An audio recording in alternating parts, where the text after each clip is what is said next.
Gravitation लिखा जाए तो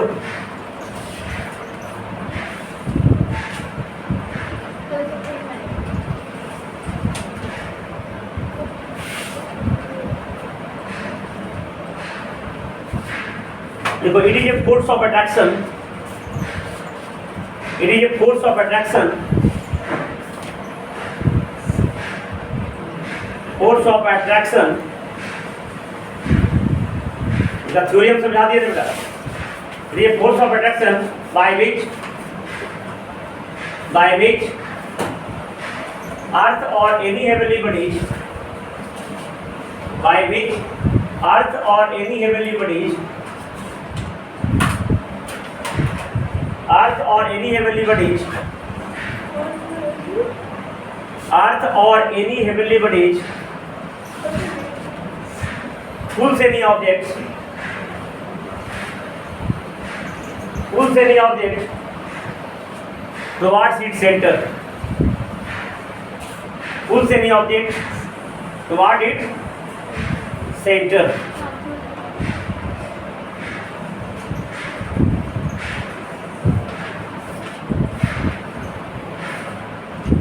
So it is also called gravitational force. So it is also called gravitational force.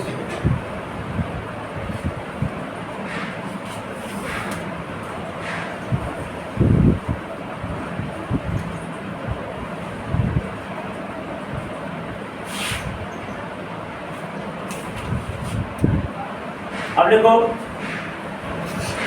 Universal gravitational law या universal law of gravitation, heading लिखो, universal law of gravitation, गुरुत्वाकर्षण का सार्वत्रिक नियम। हिंदी लिखना तो हिंदी में लिख लो बेटा, गुरुत्वाकर्षण का सार्वत्रिक नियम। लिखने नहीं आता होगा, देखो लिख देते हैं, लिखा था गुरुत्वाकर्षण का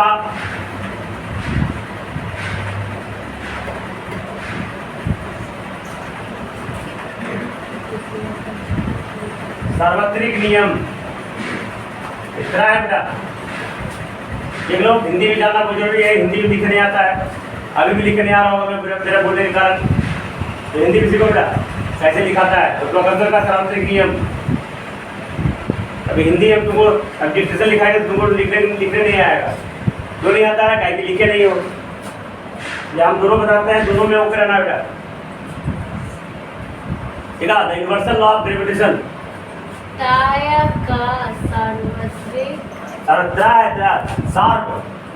सार्वत्रिक क्या है नियम।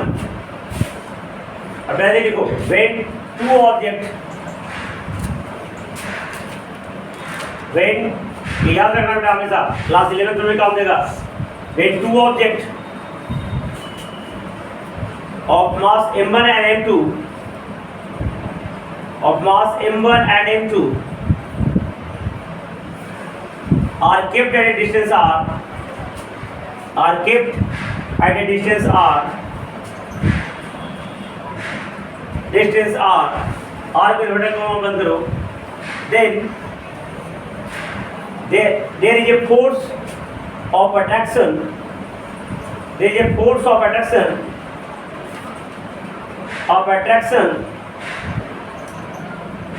force of attraction act between,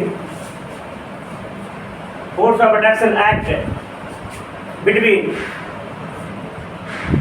these two masses, these two TWO2 लिखो, two masses comma, and this force of attraction is directly proportional to, and this force of attraction is directly proportional to, attraction is directly proportional to, directly proportional to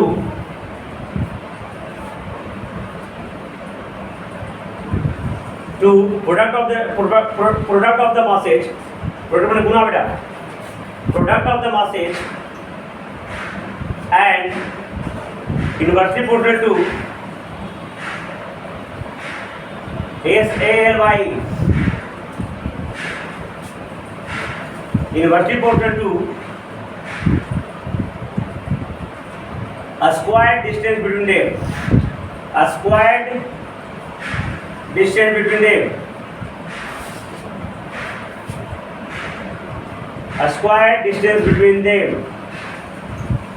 ये statement हो गया बेटा। अब देखो mathematically ध्यान से देखना।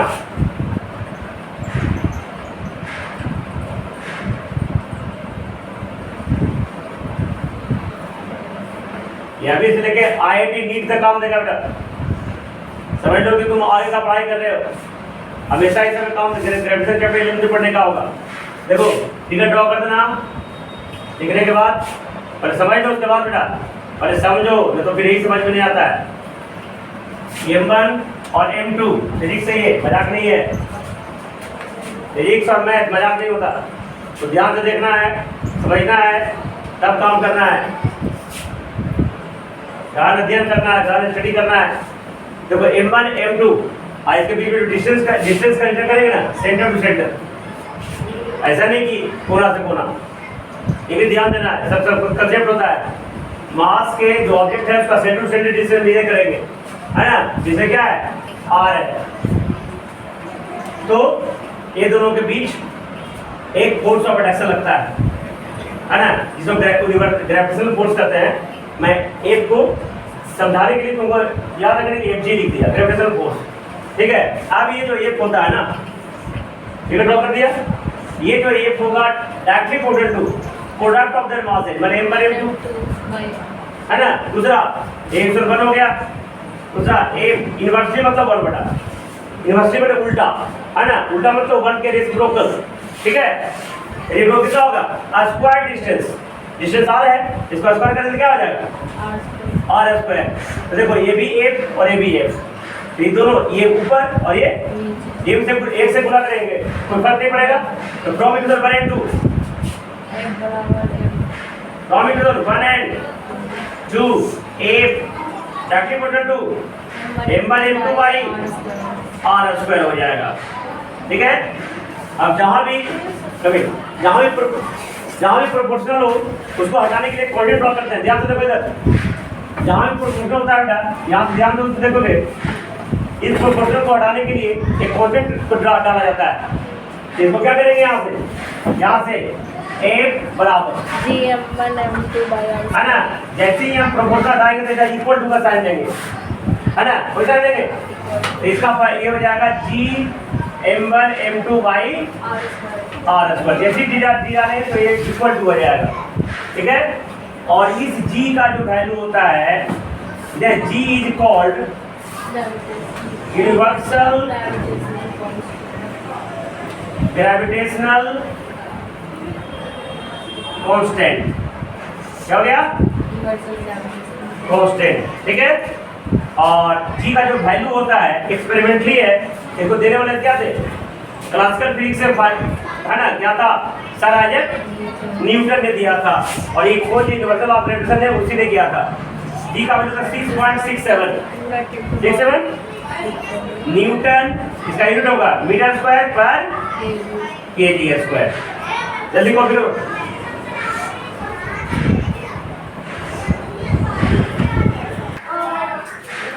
The unit of universal gravitational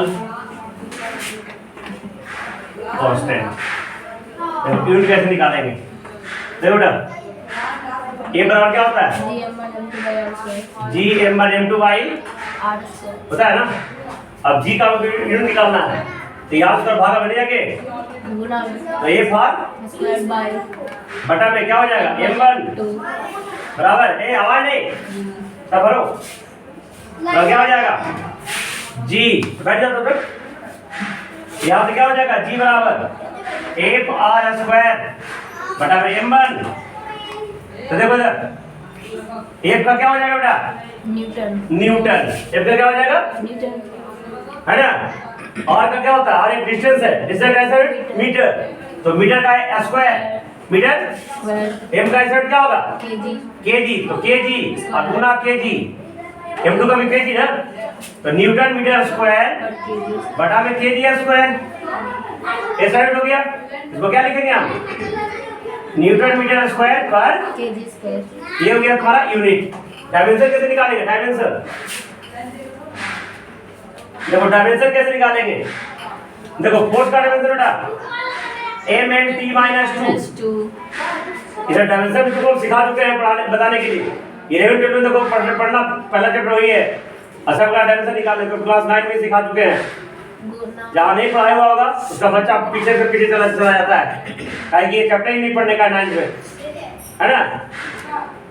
देखो ये सब किताब में देखो चैप्टर नहीं पढ़ने का हो, तो मैं बता चुका हूँ m(t)-2 और एक डिस्टेंस है बेटा, डिस्टेंस का डायमेंशन l, डिस्टेंस प्रकार का लेंथ है ना, तो l, तो r स्क्वायर है, l स्क्वायर हो गया बटा में मास का डायमेंशन m, अब फिर से m गुना m ठीक है, तो क्या हो जाएगा अभी यहाँ पे m 1 पावर ना, या m गुने m क्या कर देंगे m स्क्वायर, हाँ तो ये 2 पावर पर जाएगा minus 1 minus 2 2 power 1 power 3 power 3 power और t माइनस 2 तो फाइनली क्या आ जाएगा बेटा m-1 l3 t m-1 l cube t minus 2 universal gravitational constant का हमको डायमेंशन आ जाएगा, द यूनिट एंड डायमेंशन। उतार लो कभी कभी जल्दी।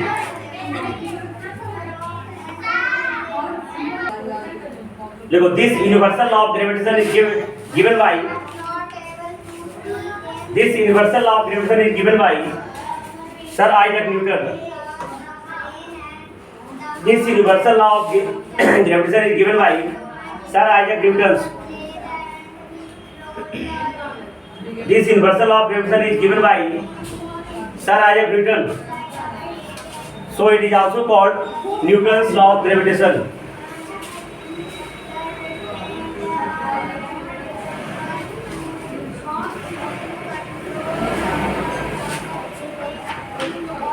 This law is also called Newton's law of gravitation. Also called Newton's law of gravitation. Also called Newton's law of gravitation.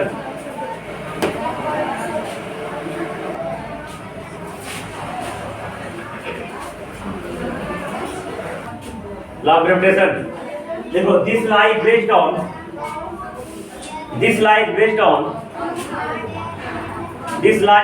on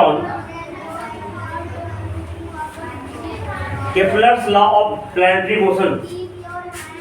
Kepler's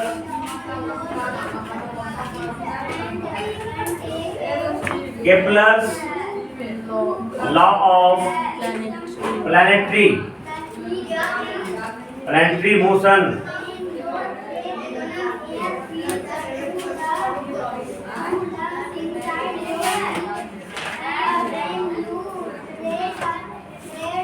ठीक है, अभी देख लिखो Kepler law of planetary motion. पहले बोला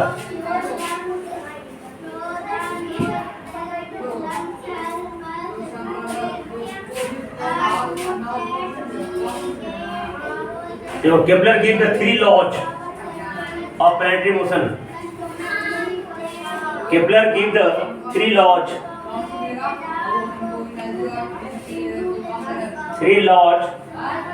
LOWS law में नियम of planetary motion। पढ़ लिखो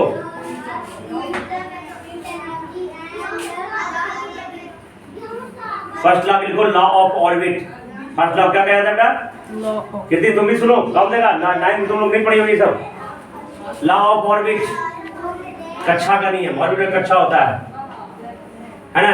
देखो पहले समझ लो, केपलर का कहना था कि जितने भी प्लैनेट्स होते हैं, कि प्लैनेटरी मोशन के बारे में अध्ययन किया था, और तुमको उस दिन बताया था कि केपलर ने अध्ययन नहीं किया था। केपलर का भी एक गुरु रहे होंगे या जो भी रहे होंगे, साथी रहे होंगे, है ना। उसने अपने पूरी जिंदगी प्लैनेटरी मोशन में एस्ट्रोनॉमिकल स्टडी में गुजार दिया, और उसने बहुत सारी चीज को स्टडी किया, अपने एक नोट्स बनाया, जो भी चीज अपना स्टडी करके वो लिखा, और उसी के साथ एक केपलर था। तो उसके चले जाने के बाद, है ना, केपलर ने इसको पब्लिश कर दिया, और इसलिए अपने इस नियम क्या जानते हैं, केपलर के नाम से पहला जो नियम है ना, उसी से जो जानकारी इकट्ठा हुई थी ना, उसी को और कुछ अपना जोड़कर, है ना, इसे 3 नियम दिया। पहले बोलते हैं लॉ ऑफ ऑर्बिट, कक्षा का नियम। देखो इसमें क्या करता है, जितने प्लैनेट्स है बेटा सन के अराउंड, कितने के अराउंड, किसके अराउंड, सन के अराउंड एक इलिप्टिकल ऑर्बिट में मूव करते हैं, है ना। चारों तरफ क्या करते हैं, चक्कर क्यों लगाते हैं, मैं बताया था, बहुत सारे एग्जांपल भी दिया था पिछले क्लास में। कि सब एक ही को जो टूटा है, सब एक ही माँ बाप के संतान है, तो उसके पीछे, उसी के पीछे तो घूमना जरूरी बात है। तो जितने प्लैनेट्स हैं सन के अराउंड एक इलिप्टिकल ऑर्बिट में रिवॉल्व करते हैं, परिक्रमा करते हैं, जिसमें उस इलिप्टिकल ऑर्बिट के, है ना, 2 फोकस होंगे। फोकस समझते हो, देखो इधर लाइट पढ़ाया था बेटा, अगर इसको हम एक प्रकार का मिरर माने, है ना, क्या माने, तो यहाँ से ऐसे लाइट आएगा तो ऐसे आएगा, ऐसे आएगा कि नहीं आएगा, यहाँ पे कन्वर्ट करेगा तो ये बंद हो गया फोकस। अगर इधर से लाइट आएगा तो यहाँ से ऐसे, यहाँ से ऐसे, है ना, ये हो गया तुम्हारा F2। तो इस पाथ के जो 2 फोकस होंगे, एक F1 और इसलिए उसमें वर्ड बोलेगा फोकी। फोकस का प्लूरल क्या हो गया, फोकस सिंगुलर है, फोकी प्लूरल है। इस 2 फोकी में से किसी एक फोकी पे सन रहेगी, यानी यहाँ जो है यहाँ, और इसी के अराउंड सन क्या प्लैनेट क्या करता है, मूव करता है। ये पहला, इसलिए इसका नाम है लॉ ऑफ ऑर्बिट। तो देखा जैसे तो नहीं, इलिप्टिकल ऑर्बिट में मूव करता है। कौन मूव करता है, प्लैनेट। कौन मूव करता है, किसके अराउंड, सन के अराउंड। वो आज भी जानते हैं, सन जो है सन के अराउंड ग्रह चक्कर लगाते हैं। पहले हम लोग जब बच्चे थे तो 9 ग्रह था, अब तुम लोग जब बच्चे हो तो 8 ग्रह है। एक ग्रह पता नहीं कहाँ चला गया, लेकिन आज के दुनिया में प्लूटो ग्रह नहीं है। लिखो बेटा, each planet moves around the sun, law of orbit. हाँ, लॉ ऑफ ऑर्बिट। देखो ईच प्लैनेट, ईच मतलब प्रत्येक होता है बेटा, each planet moves around the sun. Moves के जगह पर रिवॉल्व भी लिख सकते हो, जैसा तुमको अच्छा लगे। रिवॉल्व्स अराउंड द सन लिखो या मूव्स अराउंड द सन लिखो। Moves around the sun in an elliptical orbit. Elliptical समझते हो, अंडाकार। सर्कुलर रहेगा तो गोलाकार, इलिप्टिकल रहेगा तो अंडाकार, ऐसा। तो each planet moves around the sun, each planet moves around the sun in an elliptical orbit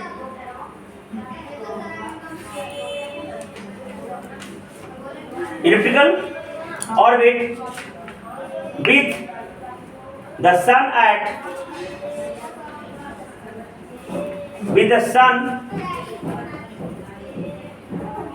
sun remains लिखो, sun remains with the sun, हाँ, with the sun remains at one of its 2 foci. Sun remains one of its 2 foci. Sun remains one of its 2 foci, AOCI। ये figure draw कर लेना बेटा, ये figure या किताब वाला फिगर ये ड्रॉ कर लोगे, ठीक है। बाकी दूसरा लॉ ऑफ एरिया ये बताते हैं, इसको लिखाएंगे कल। देखो दूसरा बोलते हैं लॉ ऑफ एरिया। एरिया क्या बोलते हैं, ध्यान सुना बेटा, देखना कलम दिखा देगा, आप समझाते हैं। यहाँ पे प्लेनेट है, ध्यान देना, यहाँ पे प्लेनेट है, ठीक है। तो ये प्लेनेट पी है, ये प्लेनेट है यहाँ, और इसी पाथ में मूव कर रहा है। यहाँ पे तो दिमाग लगा के सोचना है, समझना मैं क्या बोल रहा हूँ, दिमाग यहाँ होना चाहिए। जो प्लेनेट पी है, ये इस पोजीशन से ए पोजीशन से बी पोजीशन पे गया, इसको जाने में कुछ ना कुछ समय लगेगा ना, उस टाइम पे इनको टी1 बोलते हैं। क्या बोलते हैं, ठीक है। और दूसरा, अगर ये सी है और ये डी है, ठीक है, तो दिक्कत, तो ये यहाँ जाने में कितना समय लगा, T2 समय लगा सी से डी जाने में। तो यहाँ से इसका, इस पाथ के जो सेंटर से अगर एरिया हम निकालेंगे, ये एरिया हो गया बेटा, ये एरिया हो गया, और इस पाथ से यहाँ सेंटर टू सेंटर डिस्टेंस ये एरिया हो गया।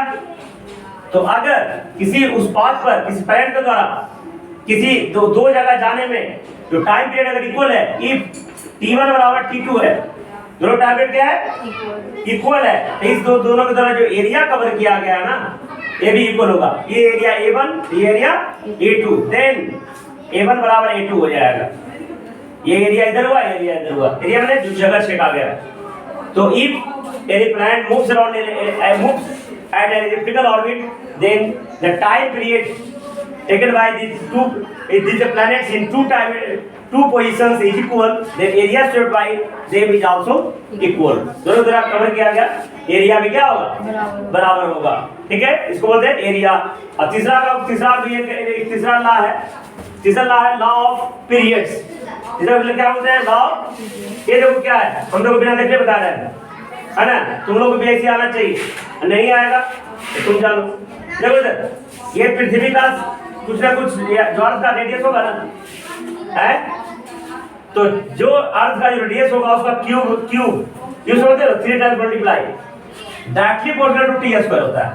उसके द्वारा जो चक्कर लगाने में जो समय लगता है ना, जैसे तुम जानते हो मरकरी को सूर्य के चारों तरफ 88 डेज लगते हैं, 88 डेज लगते हैं। शायद मार्स को 314 डेज लगते हैं। हमारा पृथ्वी को 365 प्लान के बड़े 1/4 डेज लगते हैं उसके चारों तरफ चक्कर लगाने में, लगता है ना? तो ये उसके रेडियस का क्यूब, इसी रेडियस प्लैनेट का रेडियस का क्यूब, उसके द्वारा लगने वाला टाइम पीरियड जो एक चक्कर लगाने में समय लगता है, टाइम पीरियड का डायरेक्टली प्रोपोर्शनल होता है। मतलब r cube directly proportional to T square बराबर एक कांस्टेंट। माने ये r cube divide T square हमेशा क्या होता है? कांस्टेंट होता है, इसलिए उसको बोलते हैं लॉ ऑफ पीरियड्स।